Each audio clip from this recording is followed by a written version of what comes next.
అనారోగ్యంతో ఆసుపత్రికి వెళ్ళినప్పుడు డాక్టర్లు చాలా సందర్భాల్లో సిబిపితో పాటు సిఆర్పి పరీక్షను కూడా చేయించుకుని రమ్మని చెబుతూ ఉంటారు. సి రియాక్టివ్ ప్రోటీన్గా పిలిచే ఈ పరీక్ష సాయంతో శరీరంలో ఇన్ఫెక్షన్ తీవ్రతను తెలుసుకోవడంతో పాటు కొన్ని రకాల జబ్బుల ఉనికిని తేలికగా పసిగట్టవచ్చని చెబుతారు నిపుణులు. సిఆర్పి పరీక్ష గురించిన పూర్తి వివరాల్ని ఇప్పుడు తెలుసుకుందాం.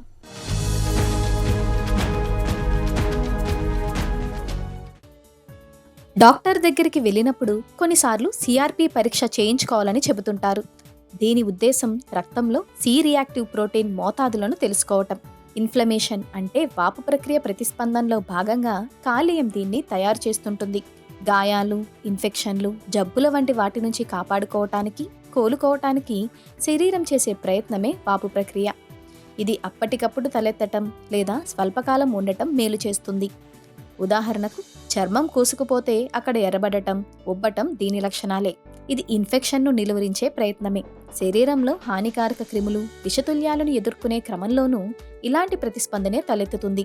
అయితే వాపు ప్రక్రియ దీర్ఘకాలం కొనసాగుతూ వస్తుంటే ఆరోగ్యంగా ఉన్న కణజాలాన్ని దెబ్బతీస్తుంది. ఇలాంటి రకం వాపు ప్రక్రియ సాధారణంగా స్వీయ రోగనిరోధక జబ్బుల్లో కనిపిస్తుంటుంది. కణజాలాలు అదే పనిగా గాయపడటం లేదా చిరాకుకు గురి కావటంతోనూ దీర్ఘకాల వాపు ప్రక్రియ ప్రేరేపితం కావచ్చు. ఏం తెలుస్తుంది? రక్తంలో సిఆర్పి మోతాదులను బట్టి ఒంట్లో ఎంతవరకు వాపు ప్రక్రియ ఉందో బయటపడుతుంది. తక్షణ దీర్ఘకాల సమస్యలకిది సూచిక.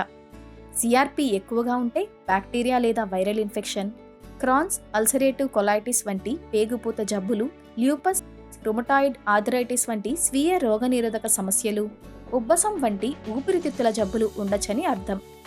పొగ తాగటం లేదా పర్యావరణ రసాయనాల మూలంగానూ సిఆర్పి మోతాదులు పెరగచ్చు.